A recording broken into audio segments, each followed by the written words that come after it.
ಹಳ್ಳಿ ಪವರ್ ಅಂತ ಬಂದಾಗ ಇಟ್ಸ್ ಅ ಒಳ್ಳೆ ರಿಯಾಲಿಟಿ ಶೋ. ಹೌದು, ಬೇರೆಯವ್ರನ್ನ ರೆಫರ್ ಮಾಡ್ತೀರಾ ಅಂತ ಇದ್ರೆ ನೀವು ಮಾಡ್ತೀರಾ? ಮಾಡ್ತೀವಿ. They are very strong enough to take the insult ಅನ್ನೋ ಅವ್ರು ಮಾನ ಮರ್ಯಾದೆ ಇಲ್ಲದೆ ಹೋಗ್ತಾ ಇದಾರೆ ಅಂದ್ರೆ ದೆನ್ ಚೀಪ್ ಅನಿಸ್ಬಿಡ್ತು ಅಂದ್ರೆ ಥೋ ನಿಮ್ಮ ಈ ತರದೆಲ್ಲ ಇದಾರೆ ಜನ. ಇನ್ನೊಂದು ಅಕುಲ್ ಬಾಯ್ ಬಂದ್ಬಿಟ್ಟು ಹೇಳಿದ್ದಾರೆ, ನಾವು ನಿಮ್ಮನ್ನ ಹುಡ್ಕೊಂಡು ಬಂದ್ರ, ನಾವು ನಿಮ್ಮನ್ನ ಹುಡ್ಕೊಂಡು. ಫಸ್ಟ್ ಆಫ್ ಆಲ್ ಜಿ ಕನ್ನಡನೇ ನನಗೆ ಕಾಲ್ ಮಾಡಿ ಈ ತರ ಒಂದು ಇದೆ, ಬನ್ನಿ ನಿಮ್ಮ ಜೊತೆ ಮಾತಾಡಬೇಕು ಅಂತ ಕಾಲ್ ಮಾಡಿದ್ದಾರೆ. ನನಗೆ ಹಂಗೆ ಕಾಲ್ ಮಾಡಿ ಆಮೇಲೆ ಅಲ್ಲಿ ಬಂದ್ಮೇಲೆ ನಾವೇನು ಹುಡ್ಕೊಂಬಂದ್ರ, ನೀವೇನೇ ಹುಡ್ಕೊಂಬಂದಿದ್ದು, ನಾನಾ ಬಂದಿದ್ದು. ಇದೆ ಇಲ್ಲೊಂದು ಸಮಸ್ಯೆ ಖಂಡಿತ ಇದೆ. ಎಲ್ಲರೂ ಪ್ಲಾನ್ ಮಾಡಿ ಇಕ್ಕಿದ್ದಾರೆ. ಸೊ ಸ್ಕ್ರಿಪ್ಟ್ ಆಲ್ರೆಡಿ ರೆಡಿ ಆಗಿಬಿಟ್ಟಿದೆ. ಈ ತರ ಇವ್ರನ್ನ ಹಿಂಗ್ ಪೋರ್ಟ್ರೇ ಮಾಡಬೇಕು, ಇವ್ರನ್ನ ಹಿಂಗ್ ಪೋರ್ಟ್ರೇ ಮಾಡಬೇಕು ಅಂತ ಹೇಳ್ಬಿಟ್ಟು. So everything is script. ಯಾವ ಟಾಸ್ಕ್ ಬೇಕಾದ್ರೂ ಇರ್ಲಿ, ಅವಳು ತುಂಬಾ ಮೋಸ ಮಾಡಿದ್ರೂ ಅಕುಲ್ ಬಾಯ್ ಬಂದ್ಬಿಟ್ಟು ಬೈಯಲ್ಲ. ಯಾಕೆ? ಫೇವರಿಸಮ? ಅವಳೇನಾದ್ರು ದುಡ್ಡು ಕೊಟ್ಟಿದ್ದಾಳ?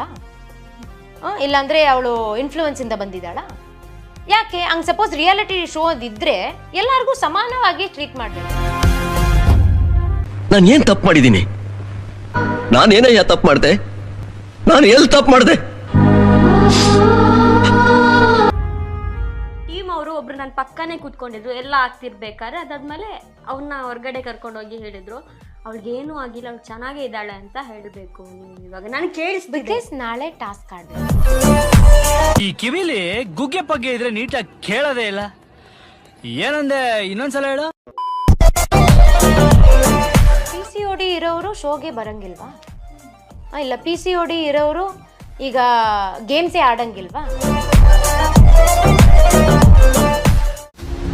ಬಂದಾಗ ಈ ಒಂದು ಸೆಲೆಕ್ಷನ್ ಒಂದು ಪ್ರೊಸೀಜರ್ ಇರುತ್ತೆ, ಯಾವ ರೀತಿ ಇರುತ್ತೆ ಅದೊಂದು ಎಲ್ಲರ ತಲೆಯಲ್ಲಿ ಓಡ್ತಾ ಇರುತ್ತೆ. ಅದು ಕೂಡ ಈ ಹಳ್ಳಿ ಪವರ್ ಅನ್ನುವಂಥದ್ದು ಮೊದಲು ನೀವು ನೋಡಿದಿರ ಇಲ್ವಾ ಗೊತ್ತಿಲ್ಲ. ಹಳ್ಳಿ ಹೈದ ಪೇಟೆಗೆ ಬಂದ ಅನ್ನುವಂಥ ಒಂದು ರಿಯಾಲಿಟಿ ಶೋ ಕೂಡ ಇದಕ್ಕಿಂತ ಮುಂಚೆ ಬಂದಿತ್ತು, ಸೇಮ್ ಪ್ಯಾಟರ್ನ್ ಅಲ್ಲಿ. ಅದು ಕೂಡ ಅಕುಲ್ ಅವರೇ ಮಾಡ್ತಾ ಇದ್ರು. ಹೌದು, ಪ್ಯಾಟೆ ಹುಡುಗಿರ ಹಳ್ಳಿ ಲೈಫು ಇತ್ತು, ಹಳ್ಳಿ ಹೈದ ಪೇಟೆಗೆ ಬಂದನು ಇತ್ತು. ಅದೇ ರೀತಿ ನಿಮ್ಗೆ ಗೊತ್ತಿತ್ತು ಅನ್ಸುತ್ತೆ ಇದೆಲ್ಲ ಇಂಥ ಕೆಲವೊಂದು ಟಾಸ್ಕ್ ಇರುತ್ತೆ, ಈ ರೀತಿ ಎಲ್ಲ ಇರುತ್ತೆ ಅಂತ. ಸೆಲೆಕ್ಷನ್ ವೈಸ್ ಬಂದಾಗ ಆಶ್ ನಿಮ್ಮ ಸೆಲೆಕ್ಷನ್ ಯಾವ ರೀತಿ ಇತ್ತು ಮೊದಲಿಗೆ ಅಂತ ಕೇಳೋದಾದ್ರೆ? ನನ್ನ ಸೆಲೆಕ್ಷನ್ ತುಂಬ ಈಸಿ ಇತ್ತು. ಹೆಂಗಂದ್ರೆ ನಿಮ್ಮ ಟ್ಯಾಟೂಸ್ ಎಷ್ಟಿದೆ, ನಿಮ್ಮ ಪಿಯರ್ಸಿಂಗ್ ಎಷ್ಟಿದೆ, ಎಷ್ಟು ಸರಿ ಹೇರ್ ಕಲರಿಂಗ್ ಮಾಡ್ತೀರಾ, ನಿಮ್ಮ ಡ್ರೆಸ್ಸಿಂಗ್ ಸೆನ್ಸೇ ಹಿಂಗೇನಾ, ನಿಮ್ಮ ಮನೇಲಿ ಯಾರಿದ್ದಾರೆ, ಮತ್ತೆ ಏನು ಕೆಲಸ ಮಾಡ್ತಾ ಇದ್ದೀರಾ, ಅಷ್ಟೇ ನಂದು. ಏನು ಫಿಸಿಕಲ್ ಏನು ಮಾಡಿ? ಇಲ್ಲ ಇಲ್ಲ ಇಲ್ಲ, ಇಲ್ಲಿ ತನಕ ನಾನು ಯಾವುದು ಆಡಿಷನ್ ಕೊಟ್ಟಿಲ್ಲ. ಮೂವೀಸ್ಗಾಗ್ಲಿ ಎಲ್ಲಿಗಾಗ್ಲಿ ಆಡಿಷನ್ನೇ ಕೊಟ್ಟಿಲ್ಲ. ನಾನು ಅನ್ಕೊಂಡೆ ಇದೇನೆ ಆಡಿಷನ್ ಅನ್ಸುತ್ತೆ, ಸೆಲೆಕ್ಟ್. ಹೌದು, ಮಾತಾಡಿದ್ರೇನೆ ಸೆಲೆಕ್ಟ್ ಅಂತಾರೆ. ಅದೇ ಮಾಡಿದ್ದು ಅವರು. ಇನ್ನು ಸ್ನೇಹ, ನಿಮ್ ಸೆಲೆಕ್ಷನ್ ಯಾವ ರೀತಿ? ಯಾವ ತರ ಇತ್ತು ಅಂದ್ರೆ, ನನ್ನೊಂದು ಫ್ರೆಂಡ್ ಇದ್ರು, ಅವರು ಒಂದಿನ ಈ ತರ ಕಾಲ್ ಮಾಡಿ ಹೇಳಿದ್ರು, ಅಂದ್ರೆ ಈ ತರ ಶೋ ಬರ್ತಿದೆ, ಸೊ ನನ್ಗೆ ಫಸ್ಟ್ ಅವರು ಈ ತರ ಹುಡುಕ್ತಿದ್ದಾರೆ ಮಂಗಳೂರಿಂದ, ಸೊ ನನ್ಗೆ ಆ ತರ ಶೋ ಅಂತ ಹೇಳ್ಬೇಕಾದ್ರೆ ನಿಮ್ಮ ಹೆಸರು ಬಂತು ತಲೆಯಲ್ಲಿ ಟಕ್ಕ ಅಂತ. ನಾನು ಹೇಳ್ದೆ ಇಲ್ಲ, ನನ್ನ ಮನೇಲಿ ಕೇಳ್ಬಿಟ್ಟು ಹೇಳ್ತೀನಿ, ಬಿಕಾಸ್ ನಂದಲ್ಲ, ನನ್ನ ಮನೆಯವ್ರು ಹೇಳ್ಬೇಕಲ್ಲ ಏನಂತ.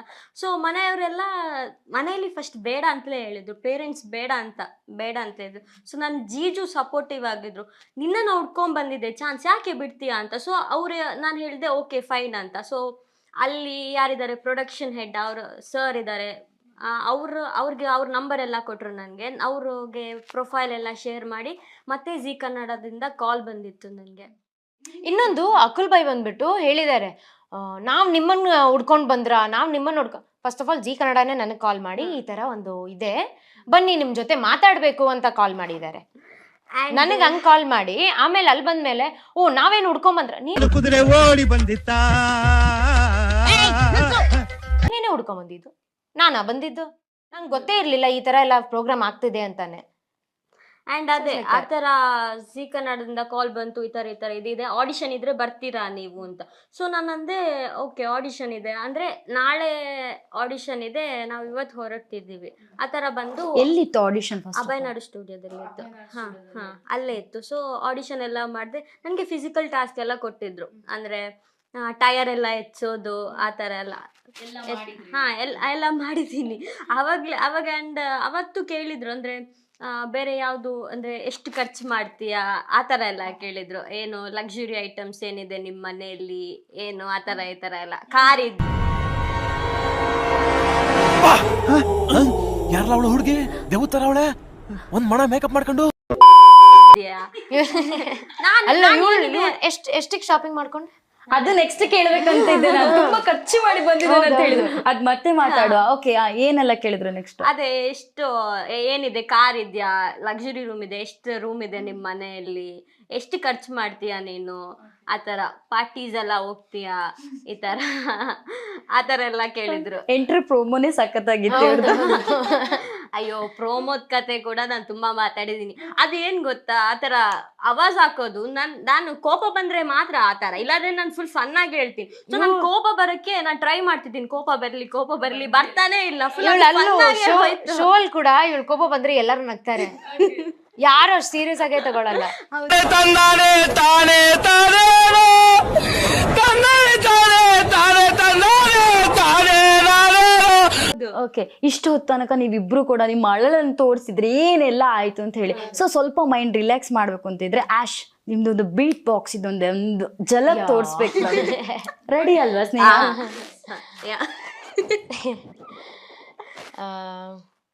ರೆಗ್ಯುಲರ್ ಆಗಿ ಮಾಡೋ ತಪ್ಪಂಗುಚಿನೇ ಮಾಡೋಣ, ಓಕೆನಾ? So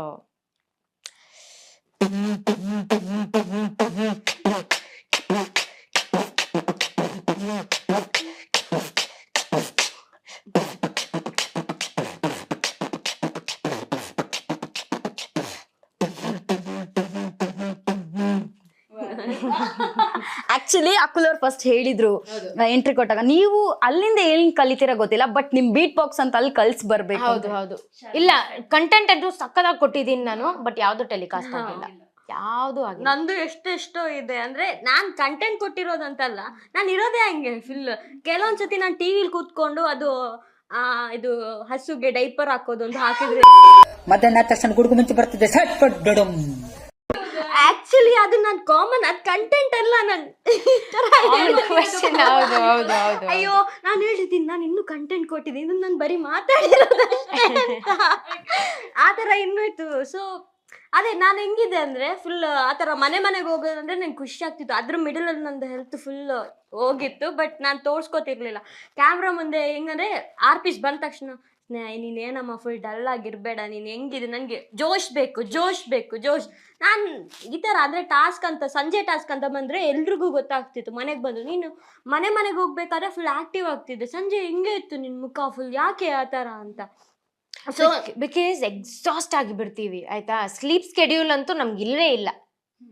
may be Max of like 2 hours 1 hour sleep, ಆ ಥರ ಇರ್ತಿತ್ತು ನಮಗೆ. ನಿಮ್ಮನ್ನು ಸೆಲೆಕ್ಷನ್ ಆದ ತಕ್ಷಣ ಒಂದೊಂದು ಹಳ್ಳಿಯಲ್ಲಿ ಒಬ್ರೊಬ್ರ ಮನೆ ಕರ್ಕೊಂಡು ಹೋಗಿದ್ರಲ್ಲ, ಅಷ್ಟ್ ನೀವು ಒಂದು ಮನೆಗೆ ಹೋಗಿದ್ರಿ, ಅಲ್ಲೊಂದು ತುಂಬಾ ಎಲ್ರನ್ನೊಂದು ಪರಿಸರ ಸ್ನೇಹಿತರ ಮಾಡ್ಕೊಂಡಿದ್ಯಾ, ಜನ ಇದ್ರು. ಅಲ್ಲಿ ಎಕ್ಸ್ಪೀರಿಯನ್ಸ್ ಯಾವ ರೀತಿ ಇದೆ, ಆ ಮನೆಯವ್ರು ಯಾವ ರೀತಿ ನೋಡ್ಕೊಂಡು? ಇಲ್ಲ, ಈಗ್ಲೂ ಹೇಳ್ತಾ ಇದ್ದೀನಿ, ಎಲ್ಲರೂ ಡೈಲಿ ಕಾಲ್ ಮಾಡ್ತಾರೆ ನನಗೆ, ಡೈಲಿ ಮಾತಾಡ್ತಾರೆ. ಅವ ಮನೆಯವರಂತೂ ನನ್ನನ್ನ ಅವ್ರ ಮಗಳ ತರ ನೋಡುತ್ತೆ. ಒಂಚೂರು ಏನಕ್ಕೂ ಕಡಿಮೆ ಇಲ್ಲ ಅಂತ ಹೇಳ್ಬೋದು. ಕೇಳಿದೆಲ್ಲ ಸಿಗುತ್ತೆ, ಕೇಳಿದಂದ್ರೆ ತಿಂಡಿ ಚೆನ್ನಾಗಿ ಕೊಡ್ತಾ ಎಲ್ಲ ಕೊಡ್ತಾ ಇದ್ರು. ಸ್ನೇಹ, ನಿಮ್ಗೆ ಯಾವ ರೀತಿ ಇತ್ತು, ಅವ್ರು ಯಾವ ರೀತಿ ನೋಡ್ಕೊಂಡ್ರು ಅಂತ? ನಂದು ಫಸ್ಟ್ ಮನೆಯಲ್ಲಿ ನಮಗೆ ಸ್ವಲ್ಪ ಬ್ಯಾಡ್ ಎಕ್ಸ್ಪೀರಿಯನ್ಸ್ ಥರ ಆಗಿತ್ತು. ಸೊ ನಮಗೆ ಮನೆ ಕೂಡ ಚೇಂಜ್ ಮಾಡಿಸಿದ್ರು. ಅಂದರೆ ಮನುಷ್ಯನಿಗೆ ಸ್ವಲ್ಪ ಜಾಸ್ತಿ ಅವಳು ಅಂದರೆ ನಾನು ತುಂಬ ಸೈಲೆಂಟ್ ಆಗೇ ಇರ್ತಿದ್ದೆ ಮನೆಯಲ್ಲಿ. ಈ ಒಂದು ಇನ್ಸಿಡೆಂಟ್ ಆದಮೇಲೆ ಥ್ರೂ ಔಟ್ ನಾನು ಫುಲ್ ಒಬ್ಬಳೇ ಕೂತ್ಕೊಳ್ಳೋದು, ಮಾತಾಡ್ತಾನೆ ಇರಲಿಲ್ಲ ಯಾರ ಜೊತೆನೂ. ಅವರು ಹೆಂಗೆ ಅಂದರೆ ಸ್ವಲ್ಪ ದಿನ ಆದಮೇಲೆ ಕೇಳೋಕ್ಕೆ ಸ್ಟಾರ್ಟ್ ಮಾಡಿದ್ರು, ಯಾವಾಗ ಹೋಗ್ತೀರಾ ನೀವು ಅಂತ. ಯಾಕಂದರೆ ಇವಾಗ ಟೆಲಿಕಾಸ್ಟ್ ಆಗಿರೋದು ಬರೀ 1 week ಆದರೆ ನಾವು ಇದ್ದಿದ್ದು ಬರೀ 17-18 days ಅಲ್ಲೇ ಇದ್ವಿ ನಾವು. ಅಲ್ಲಿ ನಾವು ಟಿವಿಲಿ ತೋರಿಸಿದ್ದು ಬರೀ 1 week ಅಂತ, ಬಟ್ ಅಲ್ಲಿ ಇದ್ದಿದ್ದು ತುಂಬ ದಿನ ಇದ್ವಿ. ಅವರು ಮಿಡಲ್ ಯಾವಾಗ ಹೋಗ್ತೀರಾ ಆ ಥರ ಅವ್ರಿಗೆ ಸ್ವಲ್ಪ ಪ್ರಾಬ್ಲಮ್ ಆಯಿತು ಅನಿಸುತ್ತೆ. ಸೊ ಯಾವ ರಿಯಾಲಿಟಿ ಶೋಗಳಲ್ಲೂ ಕೂಡ ಒಂದೇ ಸಲ 4-5 ಜನ ಕ್ವಿಟ್ ಆಗಿ ಹೋಗಿದ್ದಿಲ್ಲ ಅಂತ ಹೇಳ್ಬೋದು. ಹಿಸ್ಟ್ರಿ ರೆಕಾರ್ಡ್ ಹಳ್ಳಿ ಪವರ್, ಅದೇ TRP ಅನ್ನೋದು. ಆಕ್ಚುಲಿ ನನಗೆ ಯಾರೋ ಹೇಳ್ತಿದ್ರಂತೆ, ಸ್ನೇಹ ಹೋಗ್ಬಾರ್ದಿತ್ತು TRP ಕಂಟೆಸ್ಟೆಂಟ್. ನಾನು ಬರ್ಬೇಕಾದ್ರೂ TRP ಕೊಟ್ಬಿಟ್ಟೆ ಬಂದೆ, ಬರ್ಬೇಕಾದ್ರೂ TRP ಕೊಟ್ಬಿಟ್ಟೆ, ಬ್ರೇಕೇ ಮಾಡಿಲ್ಲ, ಮನೆಯವರು ಬಂದಿದ್ದಾರೆ ನಿಮ್ದು. ಈಗ ಫಸ್ಟ್ ವೀಕ್ ಅದು ಆಕ್ಚುಲಿ ಹಿಸ್ಟ್ರಿಲಿ ಫಸ್ಟ್ ಟೈಮ್ ಅಂತೆ, ಅದ್ ಬೇರೆ. ಹೌದು, ಅದು TRP. ಸೊ ಈಗ ಫಸ್ಟ್ ವೀಕ್ ಅಂತ ಹೇಳಿದಾಗ ಯುಕ್ತ ಅದು ಕ್ಲೀನ್ ಎಲಿಮಿನೇಷನ್ ಆಯ್ತು, ಆಯ್ತಾ? ಚಿನ್ಮಯ ಅವ್ರ ಮಮ್ಮಿ, ಇವರು ಅಜ್ಜಿ ಬಂದ್ಬಿಟ್ಟು ಕೋಮಾಗ್ ಹೋಗಿದ್ರು. ಸೊ ಅವರು ಮೆಡಿಕಲ್ ರೀಸನ್ ಇಂದ ಅವರು ಆಚೆ ಬಂದ್ರು. ಬಟ್ ಅಪಾರ್ಟ್ ಫ್ರಮ್ ದಟ್ ಕಾವ್ಯ ಬಂದ್ಬಿಟ್ಟು ಕಾಲ್ ಮುರಿಯಿತು, ಅದರಿಂದ ಅವಳು ಆಚೆ ಬಂದ್ಲು. ಸೊ ನಾವಿಬ್ರು ಬಂದ್ಬಿಟ್ಟು ಹಿಂಗ್ ಬಂದ್ವಿ. ಇವರನ್ನು ಮನೆಯವರೇ ಕರ್ಕೊಂಡ್ ಬಂದ್ರು. ಹೌದು ಎಲ್ರದ್ದು ಒಂದೊಂದ್ ತರ ಎಕ್ಸಿಟ್. ಹೌದು, ಎಲ್ಲಾರು ಒಂದೊಂದ್ ಪರ್ಸನಾಲಿಟೀಸ್ ಅಲ್ಲಿ. ಸೊ ಎಲ್ಲರೂ ಪ್ಲಾನ್ ಮಾಡಿ ಇಕ್ಕಿದ್ದಾರೆ. ಸೊ ಸ್ಕ್ರಿಪ್ಟ್ ಆಲ್ರೆಡಿ ರೆಡಿ ಆಗ್ಬಿಟ್ಟಿದೆ. ಈ ತರ ಇವ್ರನ್ನ ಹಿಂಗ್ ಪೋರ್ಟ್ರೇ ಮಾಡ್ಬೇಕು, ಇವ್ರನ್ನ ಹಿಂಗ್ ಪೋರ್ಟ್ರೇ ಮಾಡ್ಬೇಕು ಅಂತ ಹೇಳ್ಬಿಟ್ಟು. So everything is scripted. ಹಳ್ಳಿ ಜೀವನ ಅಂತ ಬಂದಾಗ ಅದ್ರದ್ದೊಂದು ಮಜಾನೇ ಬೇರೆ ಅಂತ ಹೇಳ್ಬೋದು. ಹಳ್ಳಿ ಸೊಗಡೆ ಬೇರೆ ಅಲ್ವಾ. ಸಿಟಿ ಲೈಫ್ಗಿಂತಲೂ ಕೂಡ ಹಳ್ಳಿ ಲೈಫ್ ಡಿಫ್ರೆಂಟ್ ಆಗಿರುತ್ತೆ. ಒಂದು ವಾರ ಹಳ್ಳಿ ಲೈಫಲ್ಲಿ ಇದ್ರೆ ಇಟ್ಸ್ ಅ ಬೆಸ್ಟ್ ಮೂಮೆಂಟ್. ಈ ದನ್ನದ ಕರು ತೊಳೆಯೋದಾಗಿರ್ಬೋದು, ಅದ್ರದ್ದು ಲದ್ದಿ ತೆಗೆಯೋದಾಗಿರ್ಬೋದು, ಎಲ್ಲನೂ ಮಾಡಿದ್ದೀರಾ. ಸೊ ಯಾವ ರೀತಿ ಎಕ್ಸ್ಪೀರಿಯನ್ಸ್? ಮಗು ಇದ್ದು ಎಲ್ಲ ತೊಳ್ದಿದ್ದೀರಾ? ಅವ್ರು ತೊಳ್ದಿದ್ದೀರಪ್ಪ. ನಾನ್ ಟಾಯ್ಲೆಟ್ ನನ್ ಮನೆಯಲ್ಲಂತೂ ಬಂದ ತಕ್ಷಣ ಟಾಯ್ಲೆಟ್ ತೊಳಿ ಅಂತ, ಅಲ್ಲಿ ತೊಳಿಯಕ್ಕಾಗುತ್ತೆ, ಇಲ್ಲ ಆಗಲ್ವಾ ನಿನ್ಗೆ ಅಂತ ಫುಲ್. ಅವಾಗ ನನ್ಗೆ ಹೆಂಗ್ ಆಗಿತ್ತು ಗೊತ್ತಾ, ಟಾಯ್ಲೆಟ್ ಅಲ್ಲೆಲ್ಲ ಹಂಗಂಗೆ ಇತ್ತು. ನನಗೆ ಹೋಗ್ಬೇಕಾದ್ರೆ ಯಪ್ಪ ತಿಂದಿದ್ ವಾಮಿಟ್ ಮಾಡ್ತೀನಿ ನಾನು.